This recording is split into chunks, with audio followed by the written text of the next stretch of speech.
Hello, my name is Juliet Russell. I'm a singer, a composer, a vocal coach and a choir director. And all of my work really centres on the human voice, on singing. Now, when I say singing, I would also include rapping and beatboxing and things like that in there. So really, anything where we're using our voice in a musically expressive way. I work on TV shows such as The Voice and Michael McIntyre's Big Show and some other ones too. I work in the music industry with some household names that you will have heard of, and also with emerging artists who are just kind of coming to the centre now, which is really exciting. I also work in the community, so it might be in education, in schools, in healthcare settings, often to really get people to improve their confidence in singing, also to improve kind of social connection and building confidence. And I think when you find your voice, it can be incredibly liberating and empowering when you feel like you can express yourself in an emotionally authentic way. And what I mean by that is in a way that feels true to us, when we feel open and able to express ourselves in a way that feels quite free. So today I'm going to answer some of your questions, and I'm going to ring a little bell. Here we have it. It actually says it's a disco bell, but we're going to ring a bell and do a question. So the first question, $1,000,000 question, it says, can anyone learn to sing, or do you have to be born with it? Okay, so I'd say yes, absolutely. If you can speak, you can sing. And humans are born to sing. We're hardwired for music, and it's evolved alongside us as we've evolved. But I'm going to frame it a little bit because there are some contributing factors that might impact on our singing. One is just our physicality. So, the shape of our jaw, shape of our face, the length of our trachea, how big our vocal folds are, how big our body is. All those things can have an impact on our singing. And I would say the things I'm going to describe now are the things that contribute to what I would call our vocal signature, and they're the things that make our voice unique. So one thing is our physicality, how we're set up. And the second thing I would say is cultural and influences around us. So what we've grown up with, what our family speaks like, whether our family is musical, that exposure to opportunity, what sounds are we listening to, what's our dialect like. All those things can shape our sounds. Are we in a family where we have to be quite quiet? Is it a really loud, like a communicative family? All those things can have an impact. The other thing I would say is more about our exposure to music. What are we listening to? What are we surrounded by? What genres might impact on our singing style? So if you've grown up on folk, you might have a very different stylistic setup to someone who's maybe grown up on gospel. And all those things are fine. They can shape our sound. And also our voice is incredibly versatile, so you can really learn to sing in any style. But you might have things that are you're more drawn towards or are more familiar to you that might shape your sound. But absolutely, if you can speak, you can sing. And so a lot of people say to me, I'm tone deaf. It's incredibly rare. And you can also often learn to overcome that too by training your ear practice. So yes, as humans, we're hardwired to sing. Okay, so our next question is, what are the key factors for developing or strengthening a singing voice? And do they vary between genres? Okay, I'm going to break that down into 3 parts. First of all, developing your singing voice. Developing is really important because I think we're quite focused on the end result, because a lot of the music we're exposed to has already had that development time and it's being released at the point of mastery. But what we want to do is develop our skills, especially if we're starting out. And actually, even when you've got to mastery, you still want to develop your skills. So I would say a good way to start is think about what are your strengths in singing. Like, are you really good at low notes? Are you really good at singing high and powerfully? Are you more folky and sweet? It really depends. But play to your strengths and then try to build up those other areas while keeping your strength strong. So really it's about practicing, being aware of your strengths and building up the areas where you kind of maybe feel less strong, because we can often, it's a bit like going to the gym. If you only ever run, you won't build muscles in your arms. So I think about the voice as a whole thing. So even if you don't sing really high, try and still work that part of your voice and, keep your favourite bits and your strong bits and the things you're drawn to, but also build up those other areas because it will have an impact on the whole of your singing voice. So that's about developing it. So there's 3 elements I would say, mainly, probably more, but let's go down to 3 for developing. I'd say practice, guidance, really good quality guidance, and opportunity. Like, where can you go and sing? Like, there's a lot of good information online. There's lots of apps now where we can sing with other people. All that kind of thing gives us opportunity to sing and to build our skills. Now, if we're actually looking at the second part of the question, which is strengthening a singing voice, I would say know what your strengths are, first of all, like we talked about. But also, there are a few things. Again, regular practice. While the vocal folds are a muscle, they're not a muscle that we can build up, but they're definitely a muscle that we can gain better control of. So practice can really, really help with that. And I would say there's lots of elements in that. Strengthening a singing voice is about doing, I would say. A lot of that is about just kind of getting used to what you can do. And also maybe working a little bit beyond what you can do. So there might be, I would choose songs that are a little bit challenging, but not so far out of our reach that we're not doing a good job. I think part of learning is we want to have rewards as we grow. So start with something, you might know that songs are in the first category go like easy ones, they don't really challenge you. Next category might be, yeah, I can get most of it, but maybe that middle eight pushes me a little bit further than I'm used to. And then the third one might be like, you know what, in 6 months, I really want to master that song. So I would divide my learning, and that's a good way of starting to strengthen your sound. Of course, there's all the technical aspects like breathing and all those kind of things, but I think we might come onto those in later questions. But the other good point in that question was, do they vary between genres? And absolutely, I would say yes, but I also think you can learn from different genres. So what the techniques for, say, classical singing are different to what you would learn for pop singing, and pop singing might include R&B, rock, folk, whatever, jazz, could be anything like that. Even though they're not strictly popular, they're more kind of commercial styles, I suppose we would say. So I would sometimes practice even doing scales and things in a different genre. So I might do it in a jazzy way, I might do it in a more rocky way, I might try and sing it like a particular artist, and just experimenting with different kind of shapes and sounds can really help. And you can absolutely, the voice is so versatile, you can absolutely learn a classical technique and learn a pop technique and move between the both. Same with like musical theatre, but it's definitely about knowing the right tool for the right job so that you're stylistically appropriate for each genre, because they can be very different. So it's kind of understanding that. And if you're working with a teacher at school or a singing teacher and they're kind of, I would say it's good to explore different genres because it can build up other aspects of your voice. But if you know that you really want to sing a certain direction, try and find songs and a teacher that maybe can help you go in the direction that you want to go in. What are the common mistakes people make? Okay, so I think there's not too many mistakes you can make. I think if you're exploring is sometimes about making mistakes, because then you're like, oh, I didn't get it right, but I'm going to try it again and I'm going to try it like this. So mistakes, I think, are part of a learning process. So I wouldn't worry too much about making a mistake. In fact, I think if I'm improvising, which is where you do ad-libs or kind of reacting spontaneously to music, sometimes I'll do an ad-lib that's like really wonky, but in there will be a germ of an idea. So I'll kind of pursue the best bit of it and explore that. So mistakes are fine. I wouldn't worry about making mistakes. I would say you can avoid mistakes by things like rehearsing. Like you probably don't really want to make mistakes publicly too often, because it can be hard on yourself to have a bad performance experience, but you can always bounce back. And a key aspect of being an artist is resilience, being able to bounce back from those no's and to find a new way of doing something. So never worry about making a mistake. So the next question is, how would you recommend that someone finds their voice? And is there a balance between tone, power and style? So let's break down what tone, power and style are. So tone is really, it can be influenced by a physicality like we talked about before, but it also can be what we would call a voice quality, and that is a different way of expressing a sound. So I'll give you an example. So onsets can be a useful way into this. So if I say, oh, you can hear there's a little click of phonation, and that's as the vocal folds meet. And they're vocal folds rather than chords, but they're the same thing. So if I go, oh,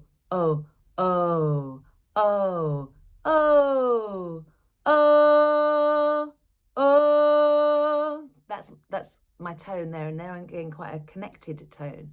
I could also start that sound with an H. It could be like, and get a breathy tone. Now, usually what we want in pop singing is moving through different tones at different times. So if I'd sing that I Keep On Falling Again, at the beginning I've got a twangy, I keep on falling, then in, I'm doing a crescendo and a slide, in, so crescendo is getting louder, in, a little riff. So really I'm moving out of different tones as I go. But your tone really, I suppose, is your part of your vocal signature, the things that make you you. So that's tone. Power, really, I would see that less as power, but more as dynamic flow. Because if it's all power, then we're not getting any light and shade. And what we really want is a dynamic journey. Because if we're tired, our voice is going to be down here. If we're excited, it's going to be up here. So we want our voice really to reflect the emotional intention of what we're singing about. And really that's about us understanding what the song is about.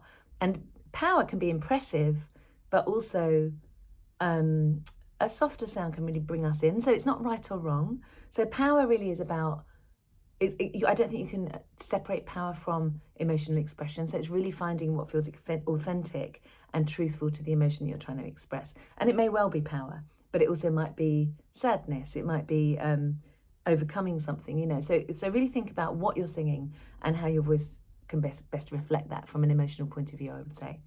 And style really, I would say, is genre. So of course there are different things if you're singing R&B to if you're singing jazz. And if I said to you R&B, what do you think of? You probably think of riffs. If you think of jazz, it might be more of a like kind of vibrato and phrasing. You know, is R&B like an oh no, you know, little movements, little melisma or riffs. So understanding style, I think, is really important. And some styles demand power, some styles demand different types of tone. So my tone may change according to the style. So I would say that's another good reason to explore different genres, because they will teach you different things about what your voice can do. And it just make you more versatile. You still might go back to the thing you love, and that's fine, but you might have more, how I think of it is more colours to paint with. So you make a richer picture with your voice. Okay, so the next one is, how would you recommend a singer overcomes any nerves before a performance? That's a really good question. And I think a lot of singers get nervous. I still get nervous, and I've been doing it a long time. But because I've been doing it a long time, I'm used to me being nervous, so it doesn't undermine me. I don't feel like I can't go on. So I'd say there's a difference between nerves, that you can sort of feel that butterfly in your tummy, that anticipation, and also nervousness and excitement are very close. So sometimes reframing, which just means seeing something slightly differently.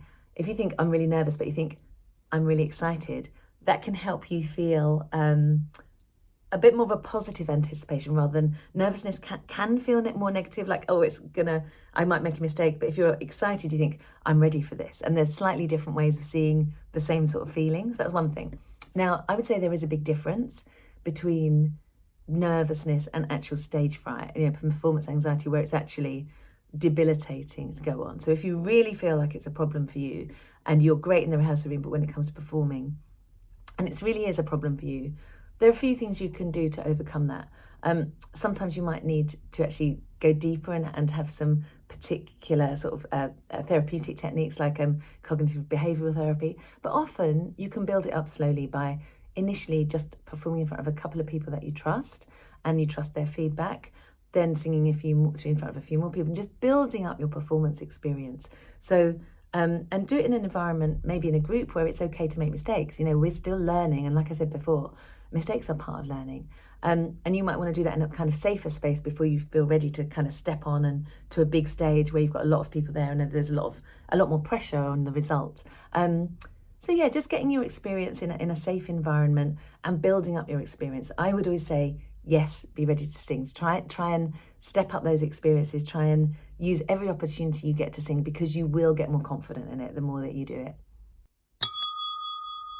Okay, so next question is, can I demonstrate my top 3 or 4 vocal exercises, my go-to exercises? Okay, yeah. So I'm gonna do some quick ones that are really, really useful general warm-ups. And you might have heard of them already, and they're called sirens. So sirens are called sirens because they sound like sirens.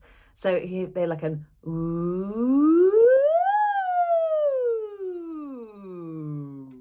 And I would say start kind of in the middle and work outwards. Longer and longer. And what you're trying to avoid with these is a change between registers. So for most of us, we get this kind of, I'll demonstrate a change in it from our lower to our higher register. So you might hear a ooh, and there's a sudden change. With sirens, we're trying to smooth out that change. It's not wrong to change, but it's just sometimes it's useful to know how to keep that smoothness and connection. So what I would say the general rule is, as you're going higher, is to lighten or thin the sound before you have to. And on the way down, it's about thickening the sound before you have to, because what can happen is if you start high, woo, and you stay in that high setup, and gradually you're going to run out of room and clunk. Whereas if you do woo and travel down to that thicker part and quite low part, you won't run out of room. You'll just run out when you actually, your range, which is the lowest and highest notes that you can sing, and the spectrum in between, runs out. So sirens are great. Sirens are really good on the following sounds. You can do them with a straw. You can do it like a, which is really useful. You can do a straw in water. Be careful that your chin doesn't come down. You want the straw and the water to come up to you. And just do a,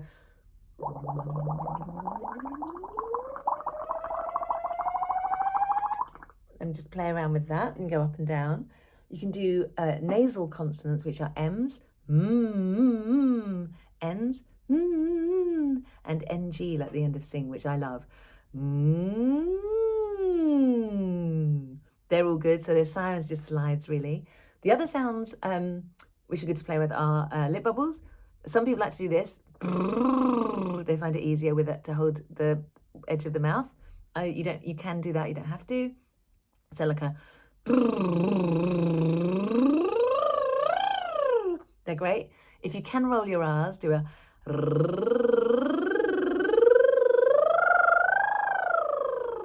or you can play raspberries.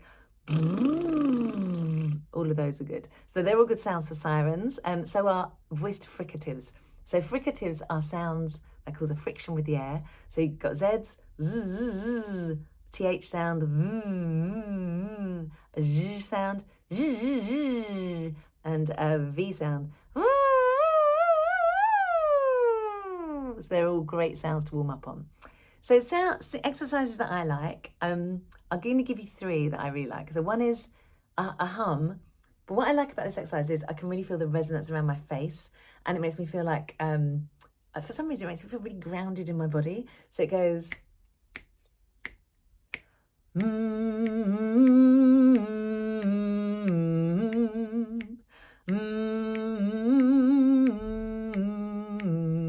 with me, take it up, up again, up again, I can play around that wherever is good for you.